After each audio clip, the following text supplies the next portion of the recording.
এই আধুনিক যুগে দেখেন আধুনিকভাবে আমাদের কৃষি ফসলগুলো কৃষি মেশিন দিয়ে কিন্তু ভাঙানো হচ্ছে।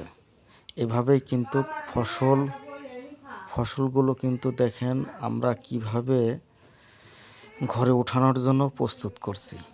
আসলে ফসল যখন জমিতে ফলানো হয় তখন কিন্তু ফসলের অনেক কাজ করতে হয়, তারপরেই একটা ফসল কিন্তু ঘরে ওঠার উপযুক্ত হয়। এখন শেষ প্রক্রিয়া এই দেখেন মেশিন দ্বারা এই গমগুলোকে কিন্তু প্রক্রিয়াজাতকরণ করা হচ্ছে। এভাবেই আমরা ফসলগুলোকে এখন ঘরে তোলার জন্য প্রস্তুতি নিচ্ছি। ভিডিওটা যদি ভালো লেগে থাকে বন্ধুরা একটা লাইক কমেন্ট শেয়ার দিয়ে পাশে থাকবেন। আর এইরকম ভিডিও পেতে প্রতিদিন আমাকে আপনারা যদি সহযোগিতা করেন তাহলে অবশ্যই আমি আপনাদেরকে সুন্দর সুন্দর ভিডিও উপহার দেব।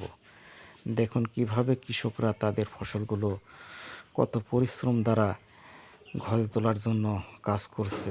এই যে নিচে দেখতে পাচ্ছেন গমগুলো কিন্তু ঝেড়ে